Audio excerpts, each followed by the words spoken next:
दुनिया में फिर से हम, दुनिया में फिर से हम भगवा लहराएंगे। हेलो दोस्तों, कैसे हो आप सब। स्वागत है आपका हमारे आज के व्लॉग में। आज हम आए हैं गुरुजी जगज्योति दरबार में महंत राजेंद्रपुरी जी के। तो आज बातचीत करते हैं उनसे कि 2024 में सांसद के पद पर वो नियुक्त होते हैं तो क्या वो कार्य करेंगे। नमस्कार गुरुजी। ओम नमो नारायण। नमो नारायण जी। तो सबसे पहले तो जी आपका धन्यवाद, आपने इतने कीमती समय निकाल कर हमसे बात करने के लिए समय दिया जी, बहुत बहुत धन्यवाद। गुरुजी आप महंत हैं, स्वामी जी हैं, तो समाज के लिए अच्छे कार्य करते हैं। और अभी ये राजनीति में जाने का कैसे विचार आया जी। देखिए, मैं 35 साल से जन सेवा कर रहा हूँ। हाँ जी।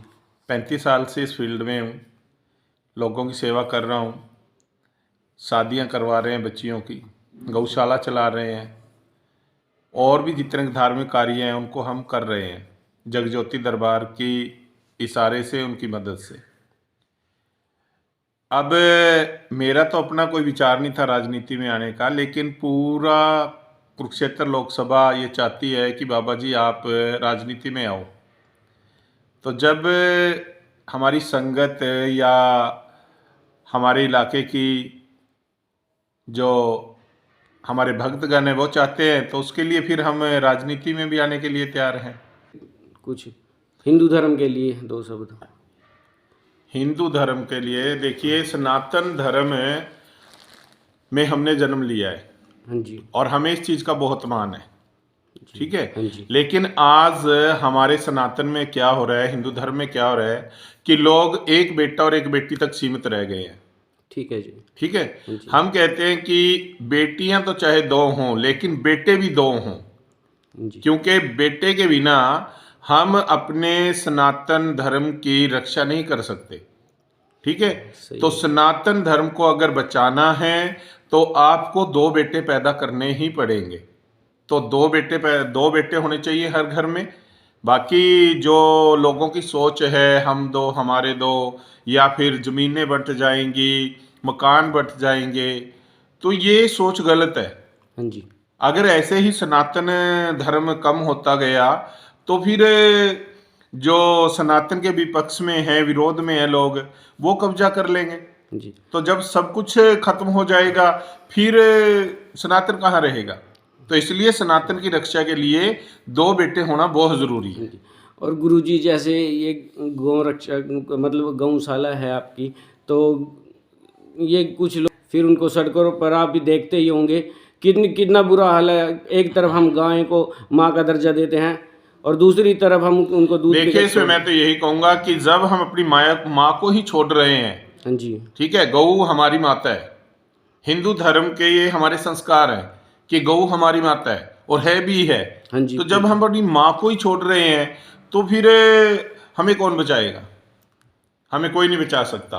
तो इसलिए मेरा सनातन प्रेमियों से सभी से एक प्रार्थना है कि जो लोग गौ माता को पालते हैं और फिर बाद में उसे छोड़ देते हैं तो ऐसा ना करें, ऐसा ना करें। तो अगर कोई नहीं रख सकता हमारे पास गौशाला में छोड़ जाए, पर आवारा मत छोड़ दे उसको, ठीक है। ये पाप है और इस पाप का हमें कर्ज भी चुकाना पड़ेगा और उसको भुगतना भी पड़ेगा। जैसे जैसे गौ माता का निरादर हो रहा है, सृष्टि हमारे विरुद्ध होती जा रही है। तो हमने अपने समाज को भी बचाना है, सृष्टि का सम्मान करना है और गौ माता की रक्षा के लिए हमें सख्त से सख्त कदम तो उठाने ही पड़ेंगे। हाँ जी। गुरुजी 2024 में चुनाव होने वाले हैं। अगर आप सांसद के पद पर नियुक्त हो गए तो सबसे पहले क्या करेंगे जी समाज कल्याण के लिए। वैसे भी आप करते आए हैं। सबसे पहले देखिए, बहुत अच्छी बात कही आपने। सबसे पहले जो मुझे महसूस हुआ मैं वो करूँगा।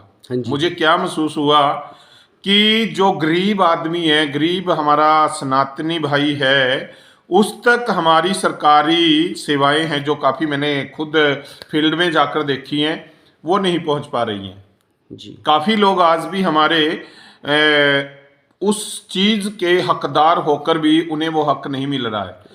आज भी काफी लोग पॉलीथीन के मकानों में रह रहे हैं। हाँ जी। ठीक हाँ है, जी। तो सबसे पहले मैं यही काम करूंगा, अगर परमात्मा की कृपा हुई और मेरी कुरुक्षेत्र लोकसभा ने अगर मुझे, पूरे विधानसभाओं ने, 9 की 9 विधानसभाओं ने अगर मुझे मौका दिया, तो मैं सबसे पहले गरीब का मकान बनवाऊंगा। और जैसे महंगाई बहुत बढ़ गई है, आप तो उम्मीद करते हैं जी आपसे कि कुछ सुधार होगा, जैसे अब विचारणीय सवाल है आपका, विचारणीय सवाल है, तो ये फिर पहले बनाओ फिर देखेंगे। हाँ जी। हाँ जी। ठीक है, इस पे भी करेंगे विचार। और मुख्यमंत्री जी से भी आपकी भेंट हुई दिल्ली में, तो क्या किस मतलब आगे क्या प्लान बनाए गए? देखिए, जो हमारे मुख्यमंत्री जी हैं श्री मनोहर लाल खट्टर जी, हाँ जी, और डिप्टी सीएम हैं हमारे दुष्यंत चौटाला जी। हाँ जी, मुख्यमंत्री जी बहुत नाइस पर्सन, जी, बहुत सुलझे हुए व्यक्ति हैं, और जो हरियाणा की बागडोर अपने हाथ में थामे हुए हैं, ईमानदारी से सभी कार्य चल रहे हैं, जी, समाज सेवी का आदमी है। खट्टर साहब के बारे में जितनी भी तारीफ की जाए उतना कम है, बहुत अच्छे इंसान है। और दुष्यंत चौटाला जी भी बहुत अच्छे इंसान हैं, युवा हैं, देश को आगे तक लेकर जाएंगे, तो बहुत अच्छे हैं। मुख्यमंत्री जी भी और उप मुख्यमंत्री जी भी बहुत अच्छे हैं। ठीक है जी, बहुत बहुत धन्यवाद गुरुजी, और हम उम्मीद करते हैं कि 2024 में आप चुने जाएं और भारी मतों से विजय में पाएं। जगज्योति दरबार की तरफ से मैं महंत राजेंद्रपुरी हाँ जी, अपने पूरे कुरुक्षेत्र लोकसभा वासियों का, पूरे प्रदेश वासियों का अभिनंदन करता हूं, प्रणाम करता हूं। हर हर महादेव, हर हर महादेव, हर हर महादेव। धन्यवाद जी। आवाज नहीं आ रही आपकी शायद ना। हाथ खड़े करने हैं और शर्माना नहीं है, ठीक है, क्योंकि जब आप सवाल करोगे मैं जवाब दूंगा, मैं सवाल कर रहा हूं तो आपको जवाब देना है। अभी वो देवियां हाथ खड़े करें जो शाम के समय अपने घर में झाड़ू लगाती हैं। बताओ शाबाश। अरे शर्माना नहीं है, हाथ खड़े करो, उसमें भी मैं आपको कुछ बताऊंगा। घुमा भाई इधर हाथ। हाँ, जो शाम के टाइम झाड़ू लगाते हैं घर में अपने, सभी, कोई भी लगाता है, ऊपर हाथ खड़े करो ऐसे। हाँ, ये शाबाश। और नहीं लगाता कोई भी? लगा। चलो, शाम के टाइम में घर में कभी भी झाड़ू नहीं लगाना चाहिए, ठीक है, कभी भी नहीं लगाना चाहिए। उसका कारण भी बताता हूं क्यों नहीं लगाना चाहिए। एक लाला जी के घर में, लाला जी बैठे थे घर में आराम से अपनी सीट के ऊपर, तो लक्ष्मी जी और टोटा बोलते हैं जिसको, नुकसान, वो दोनों प्रवेश करते हैं लाला जी के घर में। लाला जी से पूछते हैं कि आप ये बताओ, हम में से आपको कौन सा अति प्रिय है, कौन सा सुंदर लगे अपने घर में आता हुआ। लाला जी अपनी बुद्धि से काम लेते हैं, कहते हैं जी आप अभी तो जाइए, लक्ष्मी माता मेरे घर में सुबह आ जाए और शाम को आप आ जाना, मैं आप दोनों को जवाब दे दूंगा कि मेरे को कौन सा अच्छा लगा और कौन सा अच्छा नहीं लगा। तो अगले दिन सुबह लाला जी ने क्या काम किया, पूरे घर को सजावट कर दी, साफ सफाई कर दी, झाड़ू पोछा लगाकर, अपने इष्ट की आरती जोत जगाकर माता जी का इंतजार करने लगा। तो कुछ देर में माता लक्ष्मी घर में प्रवेश करती है, तो लाला जी उसका स्वागत करता है। स्वागत करने के बाद माता पूछती है कि हाँ बेटा बता, तू आपको क्या पसंद आया कल।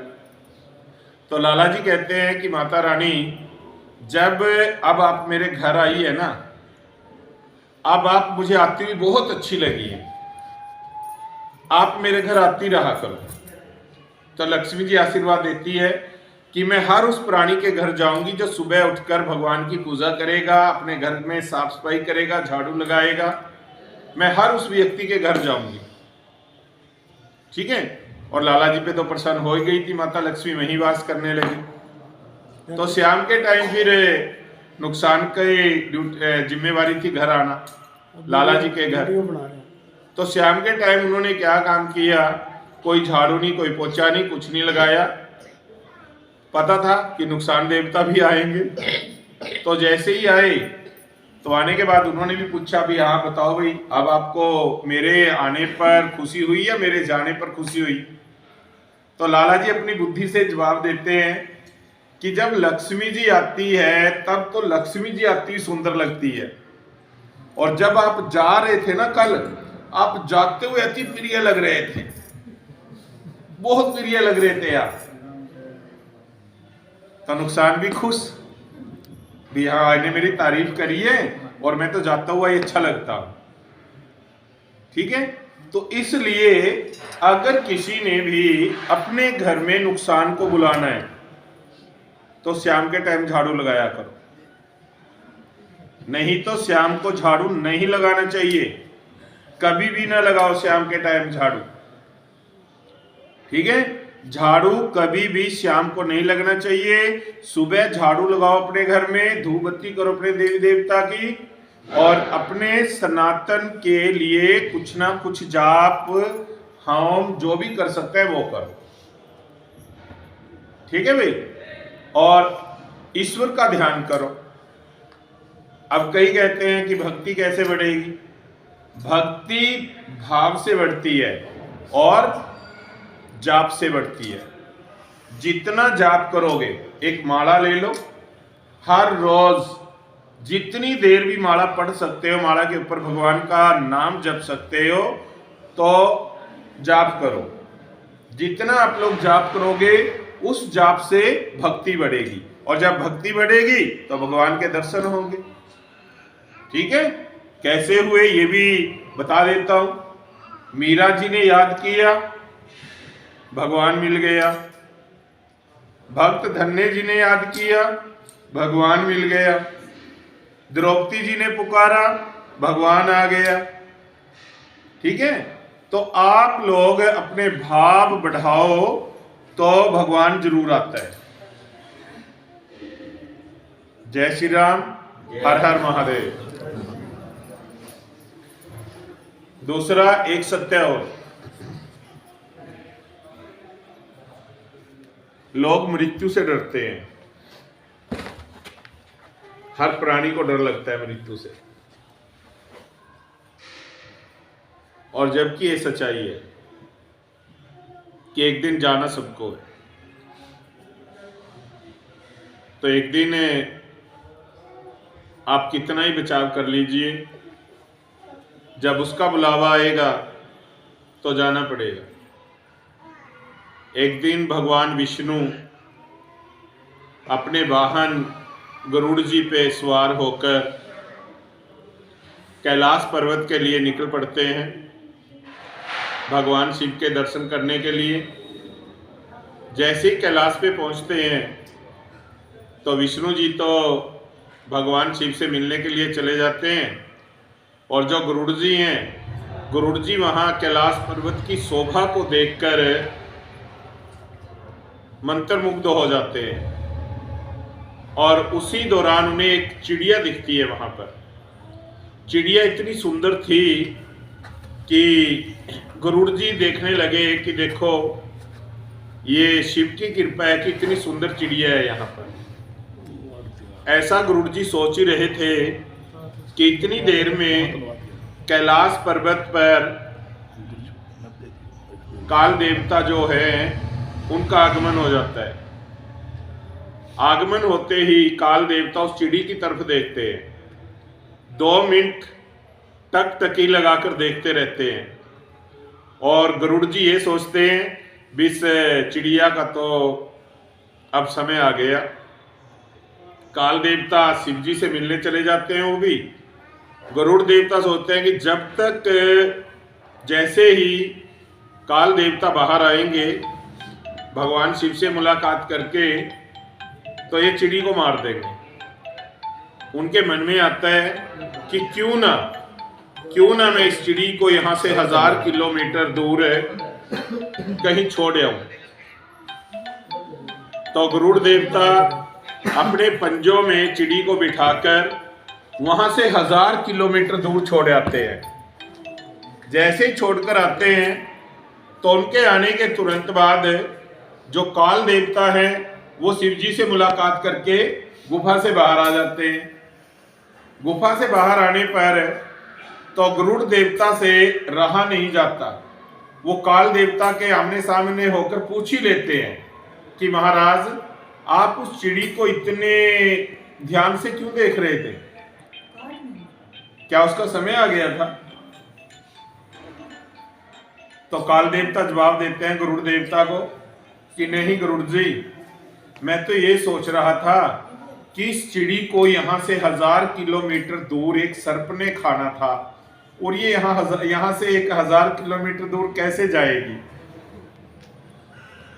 ठीक है, तो गरुड़ देवता मान जाते हैं कि नहीं, जब मृत्यु आ गई ना तो उसका कोई उपाय नहीं। ठीक है, कि मैं खुद ही उसको 1000 किलोमीटर दूर छोड़कर आया हूं। गरुड़ देवता छोड़कर आते हैं बचाने के लिए काल देवता से, लेकिन काल देवता ने पहले ही पता था कि ये यहां से 1000 किलोमीटर दूर जाएगी और इसको वहां सर्प खा लेगा। तो इसलिए भक्ति करो, भगवान की भक्ति कीजिए, जितना हो सके जाप कीजिए। कष्ट आते रहते हैं, जिंदगी है, कष्ट भी जीते जी को आते हैं। जब संसार से चले गए फिर कहेंगे कष्ट, ठीक है ना, फिर तो सब आनंद में हो जाते हैं। तो जब तक इस दुनिया में हो, इस संसार में हो, प्रभु का जाप करो, ईश्वर का जाप करो, माला फेरो। माला फेरने से भक्ति बढ़ती है और भक्ति बढ़ने से भगवान मिलता है। ठीक है भाई, हर हर महादेव, जय श्री राम। जय श्री राम।